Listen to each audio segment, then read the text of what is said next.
navuze ubusanzwe isakaramentu ry'Ukarisitiya n'iry'ubusaserdoti birafatanye. Rero Yezu yabitunganije byose byari kubiba kuwa kane, muga kubera indinganizo y'ibikorwa abasaserdoti baca babisimbije kuwa gatatu mweranda kugira ngo bashobore imbere y'umwepiskopi ahezagiye amavuta ya kirisima, hanyuma nabo bace bagenda kubisabikanya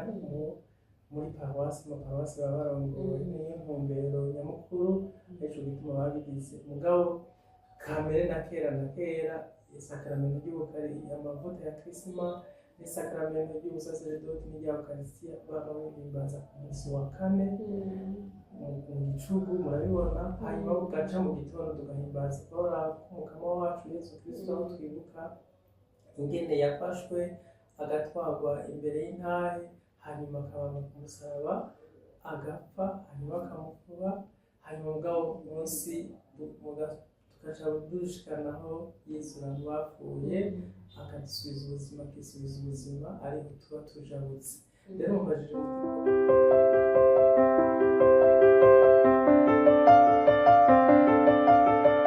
bakunzi ba Axia Vibes TV, iteka ryawe, iteka ryanje, iteka ryacu, ukwemera kuvyara ubuzima, turabaramukije, turabahaye mwiriwe canke mwaramutse bivanye n'umwe wese ariko aradukurikirana aherereye ku mpande zose z'isi, kuko abanywanyi bacu bari ku mpande zose z'isi. Turabifurije kandi indwi nyeranda ituganisha ku munsi mukuru uhambaye cyane ku mukirisu w'umukatolika, ku munsi mukuru nawo akaba ari Pasika. Kino gihe turimo rero ino misi itatu, kwa kane mweranda, kwa gatanu mweranda, kwa gatandatu mweranda, ni misi itatu ihambaye cyane rwose ku mukirisu w'umukatolika, kubera twibuka ukubabara, ugupfa no kuzuka k'umukama wacu Yesu Kristo. Jewe ndiko ndabayagira n'umukuzakivi wa Axia Vibes TV, nitwa Akimana Annick, tukaba turi kumwe n'abandi bavukanye b'abakuzakivi nabo nyene mu ntango ya kino kiganiro ndabasabe babidondora. Jewe ni Nemeyimana Jean d'Arc, umukuzakivi kuri Axia Vibes TV. Amahoro y'Imana abane namwe mwese. nanje ni Nzabimana Edouard, nk'uko umuvukanye yaje kubivuga, na jewe ndabifurije amahoro, ndabifurije n'ikiringo ciza, na cane cane imisi itatu icyo bita Triduum Pascal mu rurimi rw'igifaransa, imisi itatu ihambaye muri Eklezia Katolika no ku mukristo w'umukatolika. Mugire amahoro. Murakoze cyane bavukanye banje. Nk'uko nariko ndabibabwira, uno mwanya tugira tubasabikanirize namwe mu makomantere muza kugira mudusabikanirize ingene muriko muraba muri kino kiringo gihambaye kandi gihimbaye cyo kubabara, ugupfa no kuzuka k'umukama wacu Yesu Kristo. Mu buzima busanzwe abantu turaba mu bintu bihambaye, turaba mu anniversaire, turaba mu mayubire, ivyo bikatwibutsa yuko hari aho twari turi, hari n'aho Imana itujanye. Hariho abaca bavuga, ugasanga bariko baravuga ati urakoze Mana kuri uyu mwaka mushasha unyongeye, urakoze Mana kuri iki kiringo gishasha unyongeye. Ibihugu birikukira, ko kwikukira ukaba kujana ico gihugu mu yindi ndinganizo nshasha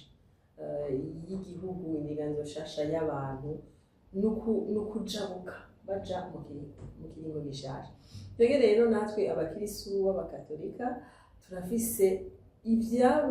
ivyagizwe n'umukama wacu Yesu Kristo, vyadushize mu kiringo gishasha, vyatugize basamuragwa b'ijuru. Umukama wacu Yesu Kristo afise aho yadukuye naho yadushize ubu, kandi tuguma duhimbaza, tuzoguma duhimbaza gushika agarutse. None bavukanye bacu, tuganire, tuyage bino bihe ino Triduum Pascal nk'uko umuvukanye Edouard ahejeje kuyitubwira muri urwo rurimi rwayo. Ntangwe kubabaza mwebwe muko muyibamwo gute aho muherereye? Ego, urakoze cyane kumbaza ngena turiko turaba muri Triduum Pascal, iminsi itatu igize, novuga ku mukristo w'umukatolika kwigize nk'umunsi umwe. Tuza gutangura no munsi kane mweranda, kandi iyo minsi itatu niyo twebwe abakristo b'abakatolika niho Yezu Kristu yitangiye ibyo tubamwo byose, izindi nkuka zose ziba muri ekleziya zamuka kuri iyi nkuka Yezu Kristu yitangiye wenyine, aho yatanguye kuwa kane mweranda akagira Eucharistia nyeranda ari kumwe n'abatuma wiwe, twebwe tuguma akanagira n'isakramento ry'ubusaserdoti cyane kuko naryo nibaza naho bagira kuwa gatatu, nibaza ko amavuta ubundi yarategekanirijwe kuba ahezagirwa kuwa kane mweranda, iranga mu kubera iyindi minsi iba barasubira ukuntu batunganije cyane. Kuvuga rero guhera kuwa kane mweranda niho Yezu Kristu wenyene yatanguye ico kinegezwa, mugabo akaba arico kidushigikira mu kwemera, akagira Eucharistia nyeranda, hama agafatwa akababara kugira ngo twebwe ducungure, agapfa ku musaraba, agaheza akazuka ku munsi wa Pasika, kuri Pasika y'Umukama. Murakoze Jeanne, uratubwiye ati kuwa kane mweranda niho waje Yezu Kristu yagize isakramento Eucharistia, yongera aragira isakramento ry'ubusaserdoti, aba arahereje abasaserdoti, yarahereje gushinga isakramento ryabo, arabahereje ubwo bubasha bwo kugira isakramento ry'Eucharistia. None muvukanye Edouard, kuwa gatanu mweranda naho habiki? Murakoze muvukanyi Anike, kuwa gatanu mweranda naho nyene turahimbaza kubabara k'umukama wacu, tugaca ariko Tuhimbaza gute? Tuhimbaza ariko nagira nsubira inyuma gatoyi kuko mwanejeje kubaza umupfasoni Jeanne d'Arc. Ni ukuvuga nk'uko mwabivuze, ubusanzwe isakramento ry'Eucharistia n'iry'ubusaserdoti birafatanye. Rero Yezu yabitunganije byose byari kubiba kuwa kane, muga kubera indinganizo y'ibikorwa abasaserdoti baca babisimbije kuwa gatatu mweranda kugira ngo bashobore imbere y'umwepiskopi ahezagire amavuta ya kirisima, hanyuma nabo bace bagenda kubisabikanya muri paruwasi. Mu paruwasi baba barongowe niyo ntumbero nyamukuru, ariko bituma babigize. Mugabo kamere na kera isakramento ry'Eucharistia, amavuta ya kirisima n'isakramento ry'ubusaserdoti n'irya Eucharistia baba bahimbaza ku munsi wa kane mu gicugu, murabibona. Hanyuma bugaca mu gitondo tugahimbaza kubabara k'umukama wacu Yezu Kristu, aho twibuka ingene yafashwe agatwarwa imbere y'intahe, hanyuma akabambwa ku musaraba, agapfa, hanyuma akamukuba, hanyuma mugabo munsi tugaca dushikanaho yizura mu bapfuye, akadusubiza ubuzima, akisubiza ubuzima, ariho tuba tujabutse. Rero mubajije muti kuwa gatanu mweranda bahimbaza gute? Igirwa ikorwa n'iyihe? Kenshi haba inzira y'umusaraba, hanyuma inzira y'umusaraba iheze bagaca baja mu maparuwasi menshi n'ahandi mu bibanza bitegekanijwe, hanyuma hakaba inzira y'umusaraba. Inzira y'umusaraba iheze haca haba ico bita ukubabara k'umukama wacu Yezu Kristu, n'amabanga guhimbaza umusaraba. Hanyuma abakristu turahimbaza ukubabara k'umukama, hanyuma tukunamira n'umusaraba kuko ari wo watugize abantu, wadukijije igicumuro. Twese rero tukabona ko ari ubukiza twebwe ku bakristu, ariko twibuke ko imbere na mbere y'uko Yezu abaho umusaraba, umusaraba cari igiti kivumwe, n'uwabambwa ko yaba ari umuntu avumwe, niko abayahudi babibona. Mugabo twebwe ubu natwe muri iyi ndinganizo yacu y'abakristu b'abakatolika ndetse n'abandi bakristu bose, niho hahagaze ukwemera kwacu, haciye haba urukiza. Kitubera nk'ikimenyetso c'intsinzi, ikimenyetso c'intsinzi nk'uko bivuze, intsinzi y'urukundo. Yego, ni naco gituma n'impuzu n'imyambaro yo muri liturujia bambara impuzu zitukura zerekana intsinzi, gusesa amaraso, hanyuma akaba no gutsinda,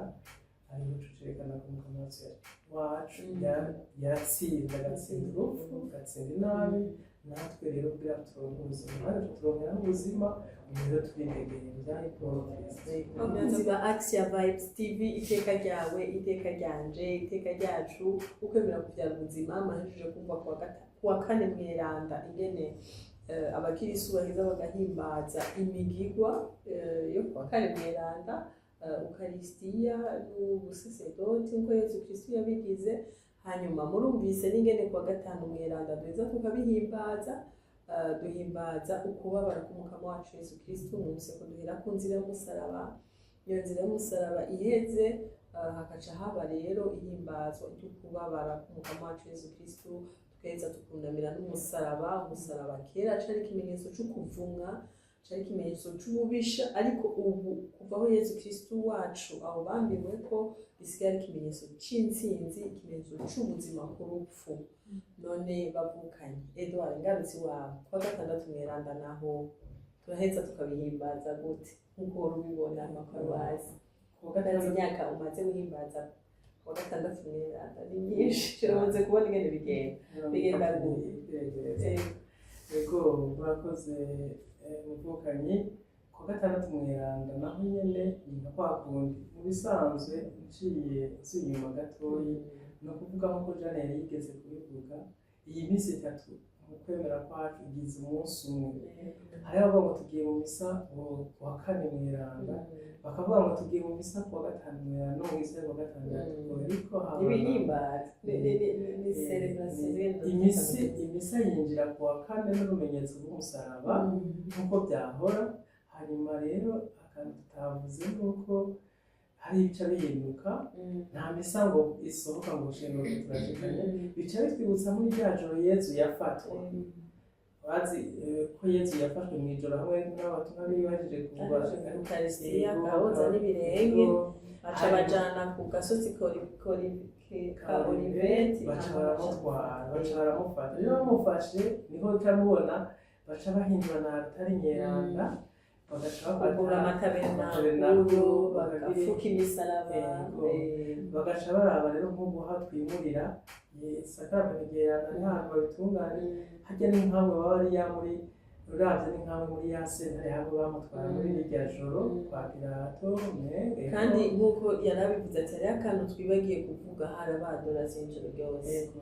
Harya no kuvuga tugereranije mu vy'ukwemera ni nk'uburya ari tuja kumushengera kurya kwabake kumusanga kumwe ba Petero bamukurikira buhoro buhoro, n'abandi bazi ko abatumwa bace biruka. Rero barya barara barariye bateramiye ijoro ryeranda, cane cane nk'ingengane nizo zikunda kubikora, ni karisime yabo niyo hambere barabikurikirana rwose, bari nko kumusanga barindiriye hamwe bamucira urubanza muri irya joro. Urabona ko isaha zitatu baba bamaze kuja kumubamba kuwa gatanu mweranda, hanyuma bakavuga no muri nozene saa y'icenda agacikana bakamuvuga. Kuwa gatandatu mweranda tugwa muri ya ndinganizo. Naguciriyemo Edouard, uravuze uti kuwa kane mweranda haca imigigwa iheze, haca haba ugushengerera isakramento ry'Ukaristiya ijoro ryose. Uravuze uti nka kurya abatumwa bamukurikiye, Petero niwe yashoboye kumukurikira akamusanga, ni nk'uko twaba turiko turamusanga, ni nk'uko twaba turiko turamuremesha naho ari Imana yacu, ni nk'uko twaba nyene tumuri iruhande kugira ngo abone ko turi muri iruhande. Mw'ino minsi rero isi iri mu bintu vyinshi, abantu benshi bababaye, hari ibihuhusi, hari ingwano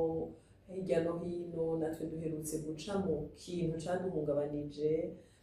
ubushize, mwaravyumvise aho ibikoresho vya gisirikare vyagize ikibazo, hama abantu mu gisagara hirya no hino bagaheza bagahungabana, abavyeyi bagatandukana n'abana, abana bagatandukana n'abavyeyi, hari abitavye Imana, ubu hari imiryango igandaye turayihojeje. None abakirisu akantu gato yubahamagarira gace tubandanya kuwa gatandatu mweranda, twovyifatamo gute? Uwo mwanya tuzoba turiko turashengera Yezu ijoro ryose, twovyifatamo gute papo y'izo ngorane dufise hirya no hino? Jane abanze akatubwira, nawe tubandanye tubwire cyo kuwa gatandatu mweranda. Ego cane, tumaze gushika muri iki kiringo cyo gushengerera Yezu, kuko duhejeje guhimbaza ayo mabanga mweranda nk'uko Yesu yabigize aca hakurikira gushengerera Yezu. N'ikiringo rero umukristo wese kuko nk'uko Anika yajeje kubivuga uwugandaye vyomukundira ko aja gushengerera, uri mu ntambara muri uno munsi adashobora kugenda hashengerera ntavyo yashobora. Rero n'akaryo keza kuko umukristo iza gukundira aca atwara iyo mitwaro y'abandi, uca ugenda guhereza Yezu muri ako gacerere, muri uko gushengerera Yezu, muri uko kuganira na Yezu ijoro ryose, ukaraba ugahereza vya bindi vyananiranye. N'ikiringo ceranda c'uko izi nkome zihari, inzankano zihari, murabona hari inzankano nyinshi, hari ibintu vyinshi bikwega umuntu adatahura n'ivyo ari vyo. Nivyo rero tugenda guhereza Yezu Kristo kuri uno musi mu kumushengerera, kugira ngo ivyo vyose bibomoke, tuzoheze tuzukane na Yezu, ivyo vyose bizohabwe mu ruhavu ko tuzozuke turi bashasha. Rero nakanya keza ko gutwara ivyo vyo tugatwarira na babandi bidakunda, mbere na babandi bavyibagiye batibuka nuko ino misi itatibaho. Rero twebwe umukristo wese yavyibuze nukuca atwara agatwara n'ivyo vy'abandi. Ego urakoze cyane, baza kandi ko ivyo tutobigira muri iryo joro gusa, kuko uwa gatanu bose mweranda tumara tugandaye. Hariho guherekeza Yezu gushika aho baza kumubambira, hariho gupfa kwiwe, hariho n'inyuma yo gupfa gushika aho tuzoshikira akanyamuza kwa gatandatu mweranda. Tuzoguma abakristo twobahamagarira abavukanyi bacu, abadukurikirana kuri Action Vibes TV, yuko no kwa gatandatu bambe no kwa gatanu mweranda bogumiza ko batwaye mu mishaha yabo baherekeza Yezu bamwereka yego ivyabo ubwabo, ariko kandi batibagiye no gutwara no ku mutima yabo no kwereka Yezu ivy'abandi bababaye. Kandi mikino geni benshi cyane. Yego murakoze cyane. None muvukanye Edouard, ubandanye tubwira uko duhimbaza kwa gatandatu mweranda. Yego urakoze muvukanye Anike akibanga. Mu bisanzwe ku munsi wa gatandatu urabona ku gatanu ni umunsi wo kubabara ku mukama wacu, agashika akabambwa, hanyuma agapfa isaha y'icenda, umunyasirene bakamufuba ku mugoroba kugira ngo ntarare, kubera buba buca ari ku munsi w'isabato mu ndinganizo y'Abayahudi, bankafata mu vyimbo barara udafubwe. Rero mu bisanzwe ku munsi wa gatandatu ni umunsi w'ikigandaro, uko baragandaye bararindira umuntu bihebuye. Hanyuma natwebwe rero tuba tumeze gutyo, uko ku munsi wa gatandatu nta muntu twemera, ni umunsi w'ikigandaro. Mugabo tuca tuja mu gacerere tugasengera mu mutima mu gacerere, ababishobora baraja kuja imbere ya wa musaraba aho uri mu masengero canke mu bibanza biteguwe, hanyuma bakirirwa barasenga mu gacerere. Nta n'urumenyetso rw'umusaraba rusubira kuba, ababishoboye no kwisonzesha barisonzesha ku gatanu n'itegeko ry'Ekleziya. Ku bantu bafise imyaka iri hagati ya 18 bakwinjira isabwa. Hanyuma ku wa gatandatu rero mw'ijoro mu gicugu abantu bateranye kubera baba baragandariye uwabo, babibaza bati mbega ivyo yatubwiye bya bintu byagenze. Bari biteze kuja ku ngoma, barya batumwa, bari biteze kuba nk'abashikiranganji n'ibindi, bagiye bona arapfuye, bari mu maramare, baragandaye, bashwiragiye, ntibaraza no gutorana. Hanyuma natwe twirirwa gutyo ku wa gatandatu. Muga kubera tuba turi hamwe, tuca duhimbaza rero mu gicugu twiteze, tuca duhimbaza rero izuka ry'umukama wacu Yesu Kristo, ko yizuye mu gicugu. Kuba mu bisomo bavuga ngo ku mubaga wa mbere yizura mu bapfuye, no kuvuga ari hakiri kare cyane, abe babagore b'Imana bakagenda ku hafi bazindutse ko hari kuwa Mungu mu bisanzwe bazindutse. Rero tuba turiho duhimbaza irya zuba yazuse muri ico gicugu. Rero nico gituma tubona duhimbaza mu guhimbaza rero gatandatu mweranda, ni ca gisabo cinjira mu gicugu. Basoma isomwa 9 nivyo vyanditswe mu ndinganizo y'Ekleziya. Mugabo kubera ibintu na biriya baragenda baragabanya, basanga hari abagize 6 canke 7 gutyo. Mugabo bivana kugira ngo abantu baba bataha kure na kure. Hama rero hararirimba rero Gloria, haheze iminsi 46 ata Gloria irimwo, baca baririmba Gloria, hanyuma tugaca twinjira. Kuko baranasaba yuko abakristo baza bazanye amabuji, amatara, umuco wa Kristo ugaheza ugatamazura, ugashwara imuvyeyi, abandi tukanasubiramo n'indagano z'ibatisimu kuri iryo joro. Murazi ko hari n'abashaka batari indagano z'ibatisimu gusa, hari n'indagano z'ukubaka Kristo. Kirya gihe ikizuka ry'umukama wacu niho nouvellement y'ibintu byose, ibintu byose biba bishasha, tuba tujabutse tuvuye muri ca kiringo twinjiye mu kiringo gishasha co kwisubirako, iminsi 40 yo kwisonzesha no kwisubirako, tuba tuzutse mw'ijambo rimwe, tuba tuzana na Yesu cane, abazutse ingo, imiryango, abakristo bose, hanyuma tugaca tuwinjira rero mu mashemezo y'imuvyeyi, iminsi mikuru kugira niho imisa ibana, hanyuma igasozerwa n'imisa rero ya misa twinjira kuwa kane, abana gusozera twisozera ku gatandatu mw'ijoro mu gicugu, bukera umwezagiro wa Pasika nuko bigenda. Ego cane, ngiriye ko ndamwunganira Edouard, dutangurana n'ikarema nk'uko yabivuze, ca gihe twisiga iminyota tukabona neza ko ataco turi, tukaburangiza hacanye umucanwa wa Pasika, kuvuga ko dutanguye ikindi kiringo gishasha, habayeho umucanwa mushasha. Umunyota tuba twarabonye ko ataco turi, hama turabaye mu mucanwa mushasha, tukabona ko tubaye bashasha. Tuba rero muri ico kiringo cose c'ikarema tuba turiko turagendagendamwo, twisubirako, twisuzuma, twiyitiranya, twifatira ingingo, hama rero kuri Pasika, mw'ijoro rya Pasika tugaheza tugasubiramo indagano zacu, zaba iz'ibatisimu nk'uko yabivuze, kwaba kubaka Kristo, iz'abasaserdoti muri Architecte Pascal baba barasubiyemo indagano zabo, abo kububatse Kristo bagasubiramo indagano zabo, kukaba amapromese yose twagiriye, amajana twagiraniye hagati yacu,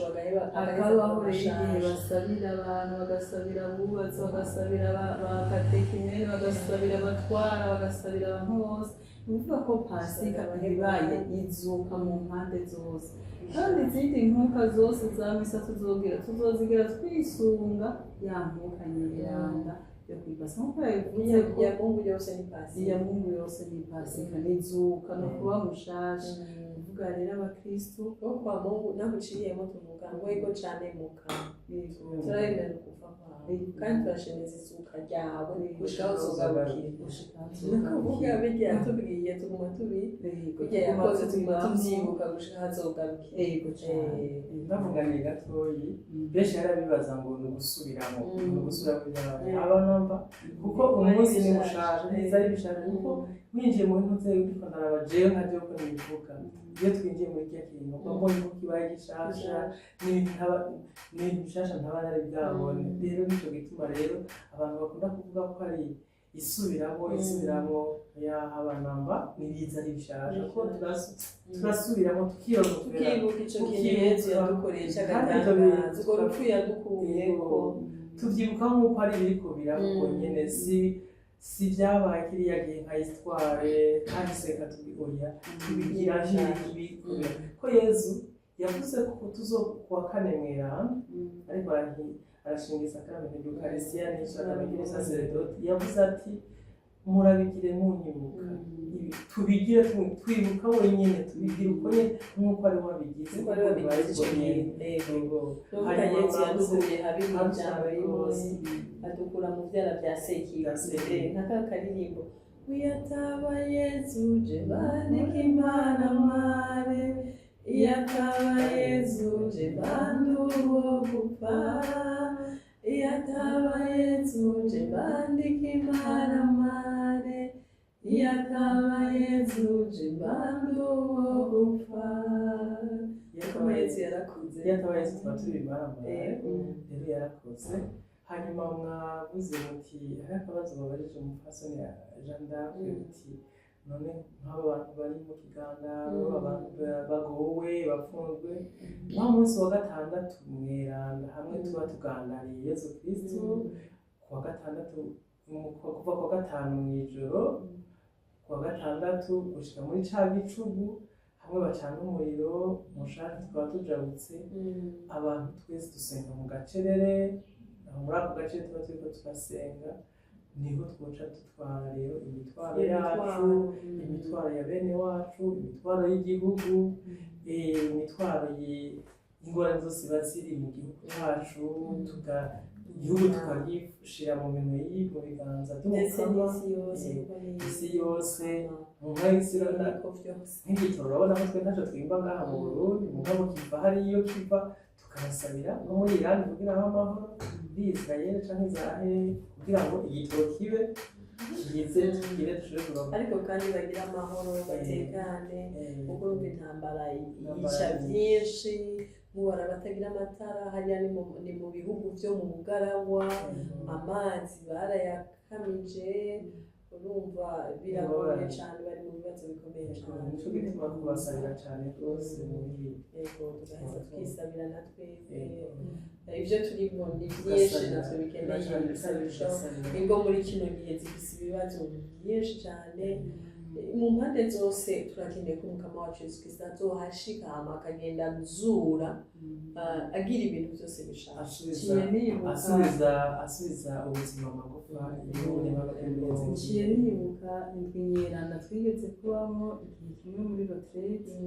iyi minsi uwa kane uwa gatanu uwa gatandatu twari twayigiyemwo turi dutandukanye turi abanyeshuri bo muri za kaminuza baba bamaze kuba abasore n'inkumi utabona iyo uja hari utabona iyo uva hari aba ariyo derangement mu mutwe sinumva nobibwira ariko twasohotse kuri pasika y'umukama ivyo byose muri iyi minsi uwa kane uwa gatanu uwa gatandatu wa pasika ariyo nzuka y'umukama byarangiye tutashe umwe wese benshi bashoboka naho ntubona ari imitima ya benshi mugandi ndibuka duhejeje ko twataha twifatiye ingingo ukaba wabonye umuco w'ingene uri bugende kuko twabazanije tugira dutahe se iyo tuguma ngaha umusaseredoti yariko aradufasha aravuga ati mugume hano genda ahubwo mwamama akanyamuneza mukuye mugasangize babandi mwasiga hariya mu mutungo twita ngo muri basamuragwa b'ijugenda mu kwira isi yose mu kwiza akanyamuneza k'ingene umukama yabazuye muri ivyo mwarimo kandi uwo mugwi w'abasamuragwa b'ijuru n'ubu uracahashye ubu ningo zikomeye ningo zikomeye bwahavuye bwafata ingingo bamwe baragira ubugeni abandi baja kubaka kandi abo bose bamwe bagira ubugeni abandi baja kwihebera Imana kandi abo bose muri uwo mugwi w'abasamuragwa b'ijuru barimwo n'abasaseredoti batari bake kandi biguma bigenda neza kubera iyo ndwinyeranda mwahuriyemwo mukagira umwiherero hamukama agaheza akazura umwe wese ku rugero rwiwe uko yari abikeneye muzura je numva umengo umukristu wese w'umukatolika ahari twumviriza muri kino kiganiro umenye ko uwa kane mweranda uwa gatanu mweranda n'uwa gatandatu w'izuka ari ikiringo gikomeye ku mukristo ntihagire umukristo n'umwe yogifata minwe waba umukristo uri mu Burundi mwaba bari mu mahanga mwaba bari ahantu hose mumenye ko ari ikiringo kidasanzwe ikiringo kidasanzwe kuko harya nico kiduha identite Yesu yaduhaye niko karanga kacu Yesu niyo yaduhereye izina twitwa biwe kuko yatuguze amaraso yiwe yatuguze igiciro kininiya cane gikomeye cane nibutse gatoyi nibutse ati témoignage cabona kuba gushingira intahe umukama ico wabonye n'ico wumvise nibutse umwaka wa mbere tugitangura iyo uwo mwiherero twagira nk'abanyeshuri za kaminuza twasohotse nk'uko Jeanne umupfasoni Jeanne d'Arc yabivuze aho twaje dutora ati nimugende mu basamuragwa b'ijuru hariho umuntu yagize ati twarakize ibikomere twari dufise imibabaro twari dufise hamwe n'abandi ndibuka nk'umwe nakunda notanga ubwaro sindamuvuga mu izina mugabo uramuzi yaba yatubwiye ati jewe nahora nama nigunga ngo ndumwe yavutse ari umwe rero abana b'ikinege hari abadashobora kwiyakira bakabona abana benshi ati kubera ije nasohotse kandi niyo ngo niba ari ku ishuri kumwe n'abandi we ntiyicara mu bandi bana abandi banyeshuri yambaye ngo jewe narigoye mugabo dusohotse yaciye abona yuko twese twari bavukanye n'uyu munsi akanyamuneza afise arabona ko afise abavukanye ni ukuri nababwira yuko iyo winjiye muri iki kinyegezwa cizuka urakura ubuzima ukaba umuntu mushasha ukaja ugatsinda rero ngo yari afise ntaca yari afise ubwo yari afise kwiyumva ko ari wenyene yabona ubuje nyene muri we hanyuma rero umugabo avekeye muri iyi Nyeranda guhera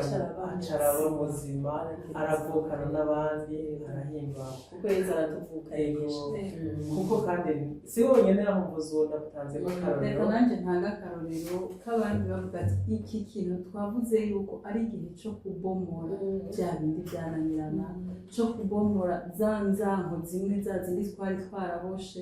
hariho abaje baravuga ati jewe uyu nari nararahiye ko ntazorekurira abantu narababitse n'ahantu mbwa batasha bose akanyamuneza ati shikira kumurondera nubwo dufite ivyo twapfuye n'umuvukanye hariho abantu bari bafise ibicumuro vyanse vyabomereye ko bama kuvyirega kuwa mbere kuwa gatatu ko bikara hariho n'abandi bari bafise n'ivyo batoshobora no kuja kwirega mbere vyari bishe mugabo bose ico gihe batasha bafise akanyamuneza ubunye baradushingiye ntayo bavuga ati jewe ubuzima bwatanguranye n'irya pasika y'umukama yagiye kuko baronse akanya gakwiye ko kuja biherereye bakaba muri iki kiringo citiriwe mu pasika ego cane bakabana na Yezu muri ico kiringo ariko aragira Eucharistia Nyeranda bakozwa ibirenge bakavuga ati genda Imana irabogeje ibicumuro vyawe bakaba mu nzira y'umusaraba bakayigendamwo bumviriza bakurikira bashiraho ivyabo hagiye bashikiriya ukumva muri uko kubabara kwa Yezu hari aho hagera ukumva uti isa na kimwe ciwanje ukaca ugishiraho aho Yezu akabara kimwe kuko ashaka ndakunganiye biba ku wa gatanu mwera turi mu nzira y'umusaraba ukagenda urumviriza icibukiro ku kindi ukumva yuko nawe by'ukuri umenga amagorwa yawe harahasa nayo Yezu yabaye yego hano bikaza kurangira rero wa mucana ucaye nyene hamwe hatamanzuye umuco ukumva umuco utamanzuye muri wewe ubaye mushasha ukaza wumva urabaye mushasha na kamwe kananirana basubiyemo hahandi baduhezagira ati musubiremo indagano zanyu zibatisimu ukumva umengo hariyo genda kakandi kari kasigaye kakaja kadenduka rero twotumirira abakristo b'abakatolika n'ukuri guhera uno munsi hinge mu kanya tuca tubasangiza mwenda ku maparuwasi amwe twashoboye kuronka bitunganije ariko wewe nawe tutavuze muri paruwasi yiwawe uko tuzakuvuga nkeye ucibaza ku paruwasi yawe uwa kane mweranda uwubemwo uwa gatanu mweranda uwubemwo kuwa gatandatu mweranda uzobemwo uje kuzukana na Kristo wumvirize ingena bitandukanye neza bitanga inguvu zizogufasha muri uru rugendo rwose k'umukristo n'umukatolika. Urakoze cyane muvukanye cyane bakunzi ba Action Vibes TV teka ryawe teka ryanje teka ryacu ukwemera kubyara ubuzima turabibutsa ko tuko turaganira kuri kino kiringo gihambaye cyane cy'imisi 3 duhimbaza ukubabara ubupfa no kuzuka k'umukama wacu Yesu Kristo duhamagarira abadukurikirana kuri Action Vibes TV kuba by'ukuri muri ico kiringo kuko hari ubuzima nganandirimba ati hari ubuzima wowe wumvurushe wowe kuremerewe reka nawe ubona uri mu bikwiye ubona umenga muri kumwe n'umukama ubibemo kugira ngo yego muri mwo n'umukama ntihagire ikirutose kaza ukomere hobwo none bavukanye turi mu maparuwasi atandukanye wewe uri muri paruwasi Regina Pacisi jewe ndi ku kirimba c'umuvyeyi Bikira Mariya munsi yo gikungu naje muri paruwasi yitiriwe Umweranda Tereza Kalkita mu Ruziba urumva turi mu maparuwasi atandukanye namwe muri kumwe dukurikira kuri Axe ya Vibes TV muri mu maparuwasi atandukanye yaba amaparuwasi yo mu Burundi i Bujumbura canke hagati mu gihugu yaba amaparuwasi yo hanze muri kumwe muradukurikirana kandi turabakengurukiye cane turabasaba ngo mugire sabone mugire subscribe hama kandi mudusangize mu makomantere yanyu kuno muko muraba muri Triduum Pascal ingene kwanza mwabaye muri ino ndwigera hama d'une façon particulière ingene muko muraba muri Triduum Pascal mutugire utwo dutemonyage tubonetse ko amatemonyage bakunza cane none gatoyi umuvukanye Jane atubwire amakaro ahereko ku maparuwasi nkabi atubarire ingene bitunganije kugira ngo by'ukuri mwita muzidukane niyo uje guhimbaza iyo mihigo. Ego cyane duhereye kuri katedrale Regina Mundi Icyicaro cya Musenyeri mukuru ego wa Diyoseze nkuru ya Bujumbura. ego cyane kuri uno munsi wa kane mwiranda guhimbaza Ukaristiya ni isaha 12 haca hakurikira igiteramo nk'uko babivuze Icyicaro ryose ego ijoro ryose teramiye umukamo wacu Yesu Kristo n'isakramento ry'Imana. ego cyane Aho twabibukije ko tutwara imitwaro yacu n'iy'abavukanyi bacu. ego bya bindi byose byatunaniye ego ku wa gatanu mwiranda inzira y'umusaraba izotangura isaha 9 Ndetse n'umusaraba iryoshe kuko baragira urugendo bakava ku paruwase bagatembera gatoya bagatembera mu mihana bagatembera mu mabarabara by'ukuri kugira ngo umuntu afate ako kanya bajane na Yesu yibuke ingene Yesu yikoreye umusaraba agenda arahenagurika agenda aragira afata urwo rugendo bana wicaye ntuvyumva neza ntubiviva neza ariko uriko uratambuka ugenda urabiviva kandi ukabona nawe akanya ko cyane cyane tumere nka Simone Munyasire ego tumutware ego kweza mugati murahiriwe mwebwe mwahereje ibi na biriya mugatanga indaro mugatanga ibyo byo ati ibyo twabize ati ujya wese mwabigiriye ego rero hama ku wa gatandatu naho igiteramo cya Pasika kizotangura isaha 12:30 z'umuhinga ego bazogenda batwaye n'amatara ego hose hose amaparuwasi yose abari mu maparuwasi yose nza gusubuma tubisubiramo muzogenda mwitwaje itara ego cyane hama hakurikira paruwasi ya Mikayeli Mwiranda ku wa kane Mwiranda izotangura isaha 11 hama ku wa gatanu inzira y'umusaraba izotangura isaha 9 ukubabara k'umukama wacu Yesu Kristo saa 10:30 hama ku wa gatandatu Mwiranda isaha 12 kandi nafise agapfukanuka bazogende bagashize ku wa gatandatu ego keza cyane asha ntizogende keza cyane abapapa bambaye amakositimu kuko niko rubanza rukuru rwa mbere kuruta izindi manza zo rubanza rw'umuhungu rwatugize ico turi no munsi n'uyu munsi ntibibagire ko ari sakramento cy'Ukarisi bagenda bambaye akabutura gafise agashireko ego cyane cyane tutibagiye gusukura ya mitima yacu utaronsa akanya abaje nikize aho yoshobora kugenda kugira ngo ategure umutima naho ari Ukaristiya nyirano no munsi yahabwa biteguye neza ku mutima uwasavye ikigongo umukama byose byamunaniye hama kuri Regina Pacis Kinindo ku wa kane Mwiranda utangura igihe cy'isaha 12 hace haba inyuma guteramira umukama ijoro ryose guhera isaha 4 z'ijoro baca bugara kugira ngo barinde uruja n'uruza haba umutekano bakore icyabazanye bagenda baza barindane inyuma nazo cataha muhira abibandanirize ego hama ku munsi wa gatanu inzira y'umusaraba izotangura isaha 10 hama guhimbaza umusaraba azoba ari isaha 12 ku wa gatandatu Mwiranda muri Regina Pacis Kinindo izotangura igihe cy'isaha 12 nk'uko babivuze twibagira amabuji yo kugenda twashajije cyane rwose ku mutima no ku mubiri ego kwa Yohana Mwiranda Umusaga ku wa kane ego cyane kandi turabahojeje cyane ko ibyabaye hafi yanyu nibaza ko mwabaye tushe gusa n'aho abandi babaye tushe tuzobatwara mu gisabisho mu guteramira Yesu mu sakramento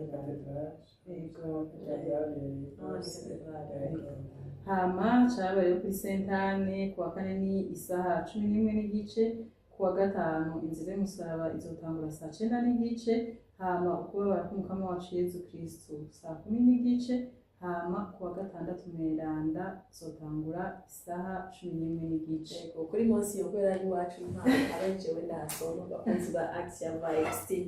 ku munsi wa kane ibirori bizotangura canke biza gutangura kutesha turi ku munsi wa kane igihe isaha 12 bamusaga nayo ndakivuze mu gifaransa isaha 12 z'umuhingamo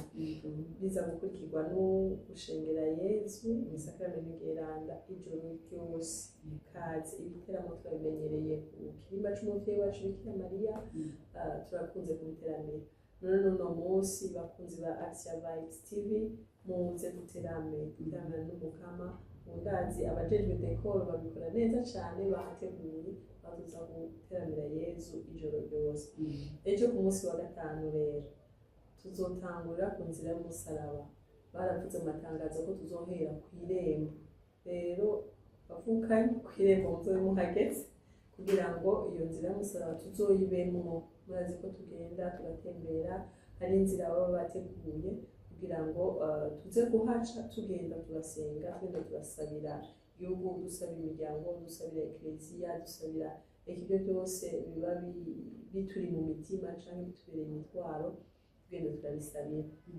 hanyuma inzira y'umusaraba izorangira tugarutse mu isengero hacaba rero guhimbaza ukubabara k'umukama wacu Yesu Kristo turabatumiye cyane ku kirimba c'umuvyeyi wacu Bikira Mariya kaze dufashe Yezu urugendo hanyuma ku munsi wa gatandatu rero bizoba bikaze igiteramo bizotangura igihe cy'isaha 12 z'umuhingamo twambaye neza tuzanye amatara bizoba biryoshe rwose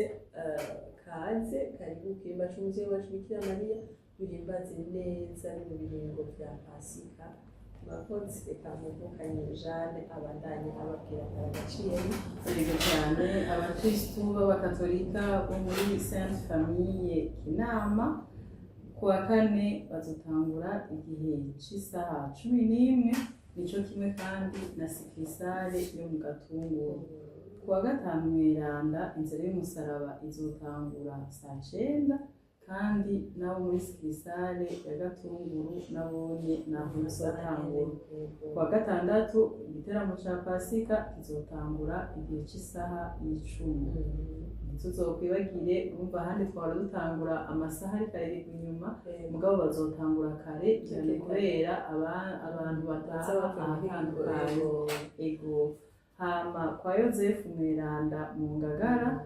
kuwa kane batangura 12:30 kuwa gatanu inzira y'umusaraba izotangura saa 11 hama guhimbaza umusaraba isaha 12 igiteramo ca Pasika kizotangura isaha 12:30 mwakoze cyane ariko rero aho murumva naho twagerageje kuronka ariko abandi bakristo mwese mubaze ku maparuwase yanyu ku masikrisale yanyu abari ku mahanga namwebwe mubaze abari mu zaburaya abari mu bihugu bitandukanye mubaze ku maparuwase yanyu indinganizo y'iyitirido mu Pascal uko imeze ntazogire uzocikwa n'ico kiringo cy'ukuri ujane na Yezu Kristo muri iyo nzira kubavuganye bacu bari mu mahanga hari byinshi usanga bitunganije ugasanga hari ibiteramo byo kuryoherwa hari ibiteramo by'abavukanyi bacu b'abakizwa niko novyita naho musenyeri ubushize Anatole yatubwiye ati natwe turabakizwa byose ni ingene tuvyenterpreta ivyo bizoba mugabo mwebwe mubanze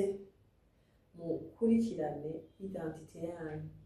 muzobanze muparticipe muri Triduum Pascal ibisigaye muzohimbagwa kwa Mungu muzohimbagwa no mu ndwi izokurikira kazora kanyamuneza gahimba mugabo twabasabye muzobanze mukurikirane ino migigwa kugira ngo vy'ukuri tuzopfane nawe mu ngeso mbi mu bicumuro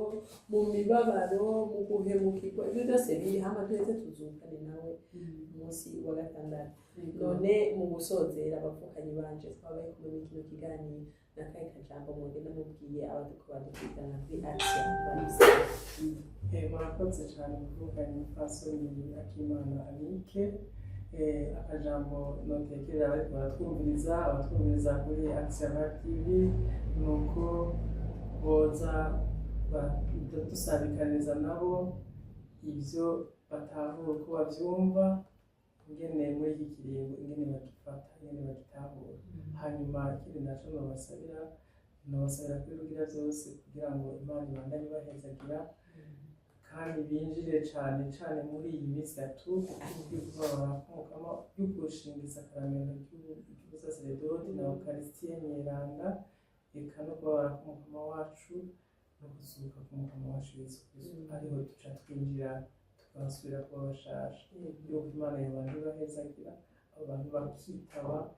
n'uwo bagerageza yibaza atarabitahura arapfa kugenda agende ahashike umukama waraja kumenya ico yikorera waramwibwira bagende ati Migema n'ubwo batabisho agende kumagahagara kw'irembo kujya kwa Petero yego areke kugenda nka babandi bashwiragira n'imitamana akayita ariko tugumane n'umukama tubimenye ko tugiye iyi minsi 3 batahura batwumviriza turabishimangira kandi tukabisubira iyi minsi 3 niho hagaze niyo ntimbatima yo kwemera kwacu bw'abakatolika reka n'abandi bo mu yandi mashengero naho bobo bahimbaza izuka ku munsi w'Imana canke abadivantisi baguma bashingiye ku munsi wa gatandatu aribo umunsi isabato twebwe tumanuye kabirya kacu ni iyi minsi 3 niyo ntimbatima yo kwemera kwacu kuko Yesu iyo adapfa ngo azuke haraho ivyo yayigishije imbere bitari kubandana bitari ariko kubera yani yapfa agaherayo ariko bahabavye bakoze bari bababara mugabo urabona ingene azosubira kugaruka kubimenyekanisha yazutse mu gitondo akabiyereka cane cane muri wa munsi mu gitondo kuba mu gicugu mu bucagucagu babakenyezi hamwe hamagara Mariya Magdalena Mariya ni kurya rero twumva tuba tubaye bashaka adusubiza ubuzima mu mwiheburo twarimo tukaba tubaye bashasha rero imyiheburo twese turimo yo kubura igitoro yo kugenda n'amaguru umwanya muremure tubishikanire Yezu bihambanwe nawe muri rwa ruhafu hanyuma tuzukane tugume mu mwizero noneho mu ndinganizo ya Eklezia yose turi mu kiringo c'umwizero abari ku rugendo bafise umwizero ntibaroha bagenda bataroha ico ni ikivugo c'Eklezia yose y'isi igarukiye rero tugume mu mwizero turabana bisanze turabana bo mu nzu turabana n'umukama yaducunguye arasesa amaraso yo ku musaraba hanyuma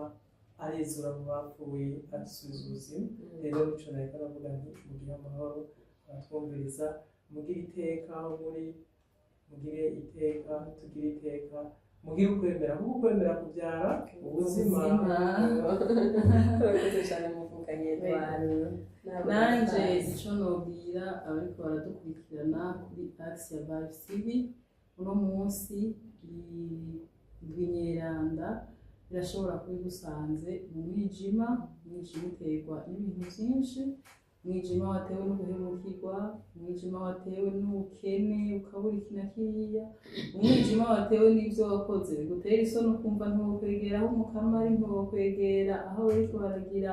inzira y'umusaraba canke ariko umwijima utewe n'umuntu indwi Nyeranda isanze mu mujinya yatewe n'iki na kiriya jewe ndicabona civyo numva bishingira intahe ko umukama ugiye wowe nyene ukajana n'umutima wawe wose ukagenda ukuri ukabimwereka muri ya nzira y'umusaraba ukagenda uramwereka aho hose ukamusaba ko agukura muri ivyo urimo ni ukuri wizigiye rero ico notumirira abariko baratwumviriza nuko nukuri iyi minsi isigaye kugira dushikire isuka ry'umukama wo kwigora ugatandukana n'ivyo urimo ugaheza ukaba muri iyo ndinganizo ya paruwase yawe kandi ntikwiye kugenda ngo nuko wavyumvise ngo uno munsi ngo hariho ngo biza kuba 12 ngo ejo hari izoba saa 10 ukagenda ujanye n'umutima wawe wose wumva ushaka gusaba umukama wacu Yesu Kristo we yabaye mu vyo twiza agaheza akabirangura ku wa kane kuwa gatanu agapfa ku musaraba kugira ngo twebwe turokoke, hama noneho agaheza akazuka. Vya ni vyose twavuze akabibamwo muri iyo minsi itatu nk'uko twabivuze igize umwe, nawe Imana igufashe ko iyo minsi itatu uja nivyo vyose bikugarije kugira ngo noneho ku munsi wa Pasika uzozuke ube mushasha, uheze utangure urugendo rushasha nawe muvukanye. Imana iguhezagire cane. Urakoze cyane muvukanye Jane. Yesu atera iteka. Yaduteye iteka, yaduhaye agateka, natwe icivugo cacu ni iteka ryawe, iteka ryanje, iteka ryacu, kwemera kubyara ubuzima. Iyo ataba Yesu twari kumaramara, ariko noneho Yesu wacu yarapfuye yongera arazuka, tugira iteka ryo kwitwa abana b'Imana. N'iteka kwitwa abana b'Imana n'iteka Yesu yaduteye. Rero turamukengurukiye cyane, mukama Yesu turamukengurukiye cyane ko iryo teka waduteye. None bakunzi ba Axia Vibes TV, aha niho hagarukiye kino kiganiro. Twariko turaganira ku vyerekeye ino misi itatu ifise by'ukuri ishinzi ariyo shingiro y'ukwemera k'umukristo w'umukatolika. None mu guheraheza turahamagariye abakunzi bacu bariko baturaba kuri Axia Vibes TV, ukaba utaragira sabone kubitako igire, hanyuma commentaire twazikeneye, tubwire namwe aho muherereye ko twamwe tubibahamagarira, tubwire bimeze gute. Hanyuma iyi minsi itatu noheza kuyibamo uzoduhaga akatemonyage ingene wayibayemo, ivyiza waronse wisabikaniriza abandi. Mutima mwanda amaze kurukira ku batuma bacu bagenda kusemerera baravuga hose ibyiza ubwoba burahera. None natwe Yesu ni wacu niyazuka, tuzogira amatimaje ukuntu yatuzuye natwe. Bakunzi ba Axia Vibes TV murabitwemereye nk'uko twabaye basamura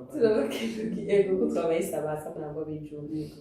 None mu guheraheza subira ndabibutse ko mwari kumwe na jewe umukutsa kivi wa Axia Vibes TV, Akimana Anik, uburyo bwanje hari Imana Jean d'Arc, urubavu hari Nzamimana Edouard. Murakoze cyane, mugire tribu Pascal nziza na mutaha.